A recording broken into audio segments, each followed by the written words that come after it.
Now, let's take the bow. It's hard to take it from a pencil to the stick because the stick is so much heavier. So perhaps it helps if you hold it with your left hand. The very first thing that I do is teach the thumb.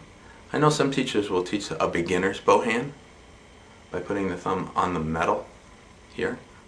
I do not do that, although if I had a 3 or 4-year-old that I decided to teach, I might do that. Most importantly, though, the thumb would still be curved, and I would aim for the inside corner, because if you teach on the metal and it collapses, then that does not transfer at all to the adult bow hand or the big kid bow hand. So anyway, the thumb. We go back to our bow hole bunny and open the bunny's mouth. See how the thumb is curved? Now the thumb is going to contact, half of the thumb will sit on the frog, half of the thumb will sit on the grip. The thumb will then come in, and at the beginning I touch the hair with the thumb, like that.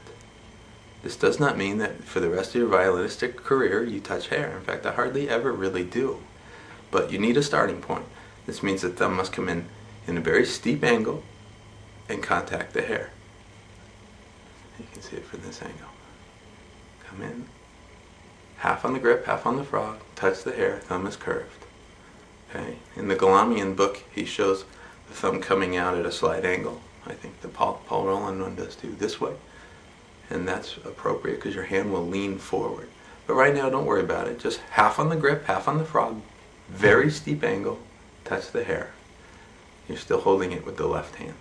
Now bring the middle 2 fingers down in the first crease, or the first knuckle. Drop the first finger in the first knuckle as well. Again, once you curve it, it may look from the top like it's hitting, there's an angle you might see, between the first and second knuckles. To me, the point of reference, or the feel, the tactile awareness is what I'm looking for. So I feel if it has slipped out of that spot. Okay. Now you take your pinky and you drop it on top.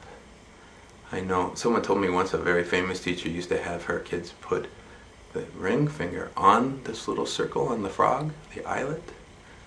Teach that it was a sailor looking out of a ship hole, portal, window. That goes a little deeper than the bow hand I teach. And it creates a circle with the middle finger instead of between the two. It's totally appropriate. It's just not the one I personally use. My pinky ends up being just on the back side of that. Can you see it? There it is. Now you'll notice these two are together. Have a little space here and a little space here. There was a tradition for a while where one of the famous teachers had the kids spread their hands out pretty wide, but then later he reversed that concept, thinking it created too much tension in the hand, and I agree. I think the hand needs to be somewhat natural in the way it would fall. Now once you get to this point, hold it this direction so that it's not really lighter, but it feels lighter. You don't have all the weight of the tip pulling down. Here. You can do some exercises where you go up, down, side to side. Pull it in and look at it. And when you look at it, is your thumb still curved? Remember, it needs to be up on the very tip, so this means the thumbnail has to be very short. You cannot have a long thumbnail pushing or it will flatten it out. At no time should the thumb go into the groove of the frog, and at no time should it start to pop through. If it does, go back to this, bring your thumb off, sit on the very tip.